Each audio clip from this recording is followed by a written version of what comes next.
Hey everyone, welcome back to the Incredible India podcast series. I'm Sam, your guide on this journey, and with me today, as always, is the insightful Taylor, our resident expert. Great to be here.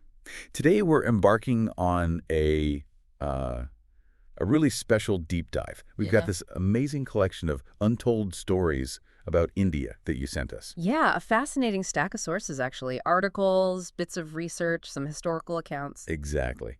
And they promise to reveal some pretty surprising facets of history, culture, and, well, nature too. So our mission today is to unpack these hidden gems. Mm-hmm. And maybe challenge some common narratives, to discover why India's story is just so much richer, so much more complex than maybe many of us realize. And what's really fascinating here, I think, is how these different sources, you've got ancient science, you've got modern conservation efforts, they all kind of paint this picture. Right. A land that's constantly evolving, but at the same time, deeply rooted in this profound past. So we'll be connecting the dots between these seemingly disparate tales. Showing you the threads that weave through India's incredible tapestry. Hopefully reshaping how we see things a bit. Exactly. It's about seeing those connections. Okay, so let's unpack some of this incredible ancient ingenuity first. You've brought some amazing stuff to our attention here. Yeah, these are stories that really put India on the map, globally, not just locally. We're talking centuries ago. So, first up, there's the story of Rajendra Chola. 1,000 years ago, apparently, he built what some argue was, well, the world's first real maritime empire. That's right, 1,000 years back. We're talking a huge naval power controlling Southeast Asian trade routes, spice routes, silk routes. All the way to present-day Malaysia, Sumatra. Just imagine that scale of influence, the logistics, over a millennium ago. It's kind of mind-blowing. It really is. The ambition, the tech required for that kind of reach back then, it's phenomenal. So how does understanding an empire like his, Rajendra Chola's, how does that really challenge the sort of standard, maybe Eurocentric view of global power and trade we usually get? Well, it's a powerful counter-narrative, isn't it? Right. We tend to think of big maritime empires as starting much later, with European powers. Right. But Rajendra Chola, especially in the early 11th century, shows this really sophisticated indigenous naval strategy and economic control much earlier. So it wasn't just defense. Oh, no, not at all. His fleet was basically an instrument of diplomacy, trade, even punitive expeditions when needed. He launched this massive naval campaign across the Bay of Bengal. Right, I read about that. Against Srivijaya. Exactly, to assert control, ensure the free flow of goods, spices, textiles, metals. This wasn't just regional stuff.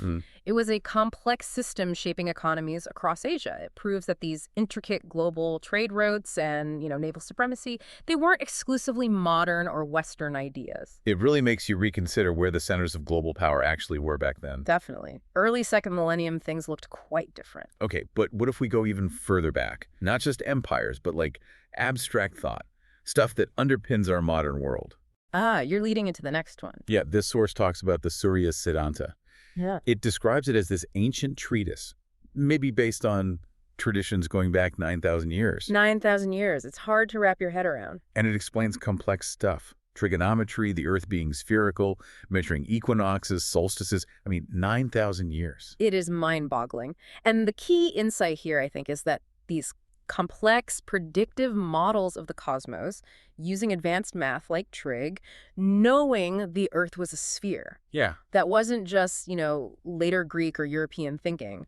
This ancient Indian text, whether the core ideas are that old or codified later, it shows an independent, highly advanced scientific tradition. This was foundational knowledge, crucial for accurate calendars, think agriculture, religion, navigation, even architecture, way before many scientific milestones we usually point to elsewhere. It shows this deep observational mathematical engagement with the universe, really challenges that linear idea of scientific progress. Okay, and speaking of foundational knowledge, here's where it gets really interesting for everyday understanding. The number 0. 0. We take it so for granted. Totally. It's just nothing, right? But its journey is apparently one of the most fascinating intellectual migrations in history. It really is. This source reveals how the concept, both as a number and a placeholder, came from India, traveled to Baghdad. The courts of Baghdad during the Islamic Golden Age. Right. And get this, it even suggests we might uncover parts of this story, not just in dry history books, but maybe even in the Arabian Nights. Isn't that remarkable? The journey of such a fundamental idea being tied up with cultural exchange, even folklore. Yeah. In India, zero wasn't just a nothing. It was also this philosophical concept, representing the void infinity before it became a mathematical tool. Wow. Then it gets to Baghdad. Scholars like Al-Khwarizmi embrace it, integrate it into the decimal system, and the idea that maybe stories from the Arabian Nights full of merchants, adventure, curiosity helped spread this abstract idea through popular culture. Alongside the academic stuff. Yeah. It's captivating. It shows the history of ideas isn't always just straightforward academic transmission. Sometimes it travels on a good story. Okay, so looking at all this maritime empires, shaping economies, advanced astronomy, the number zero, what does this mean for you listening right now? Well, it means that so many fundamental concepts we use every single day. Like navigating with GPS, basic math. Exactly. GPS relies on spherical geometry. Calculations need zero. They have these deep, often really surprising roots in ancient India. So they're not just historical facts. They're direct contributions that literally shaped the world we live in. Through these incredible, often unexpected cultural journeys. Okay, let's shift gears a bit. Moving from those grand empires and abstract ideas, let's look at stories of incredible resilience, human resilience, natural resilience, and unique ways people and nature coexist. Yeah, India has some truly unique tales here. Things that really push back against conventional narratives about power and about nature, too. So, first up, a battle. One that probably should be way more famous than it is. The Battle of Calachel. Calachel, 1741. Right. Between the Kingdom of Travancore and the Dutch East India Company. And this wasn't just some minor fight. No, not at all. It was apparently the first time an Asian kingdom decisively beat a major European naval power. A genuine David and Goliath moment in history, often just skipped over in Western accounts. It really should be more famous. So. What's so fascinating about this, Taylor, is how moments like Calachel can just get forgotten or maybe sidelined. It's profoundly fascinating and troubling, really. Think about the context. European colonial powers are expanding rapidly. Their naval might seems unstoppable across Asia. And then, boom, Calachel happens. Marthandavarma, the king of Travancore, not only defeats the Dutch, who had superior tech. He captured their commander, too. Right? Exactly. Eustachius Delanoy. And then gets him to modernize the Travancore army. It's incredible. Wow. So it wasn't just a military win. It was psychological. It stopped Dutch expansion right there in that region. It asserted the strength, the agency of an Asian kingdom. Yeah. Long before widespread anti-colonial movements really took hold. It completely reframes those early global power dynamics, challenges that whole idea of inevitable European dominance. And absolutely. It shows resistance and success happen much earlier than often portrayed. Okay, and sticking with resilience and coexistence. Let's talk wildlife. We've got two linked stories here about people and nature. Ah, yes, the lions. First, the Muldaris. They're a pastoral tribe in Gujarat, known for herding cattle. And incredibly, they've shared their home, like literally shared it, with Asiatic lions for centuries. Not just living near them, it's a deep, respectful coexistence. And then there's the Nawab of Junagadh, the local ruler, who about a century ago started efforts to protect these very lions in the Gir forest. Often called India's greatest conservation story, and rightly so. So these stories, they're not just about animals, are they? They're about this profound relationship between people and nature, one that's lasted generations. They really offer powerful living lessons in sustainable living, in conservation. They showed that humans and apex predators actually can thrive together. If there's respect and understanding. Precisely. The Muldaris have this intricate system. Yes, their cattle might sometimes become prey, but they understand the lion's role in the ecosystem. There's a deep cultural, even religious reverence for nature involved. And the Nawab. His intervention, late 19th, early 20th century, visionary. Asiatic lions were being hunted almost to extinction. His decree protecting the Gir lions, making it a sanctuary, revolutionary for its time. Yeah. It pushed back against that idea that, human progress must mean wildlife loses. It's a blueprint, really. Yeah. How indigenous knowledge and enlightened leadership can lead to successful conservation. Amazing. And still in wildlife, big cats. There's this really captivating tale from the Sundar Bands, the huge mangrove forest. Ah, the phantom. The Phantom of Niditopani. It's not like a historical record, but a tiger legend, whispered by boatmen honey collectors, people who navigate those dangerous waters.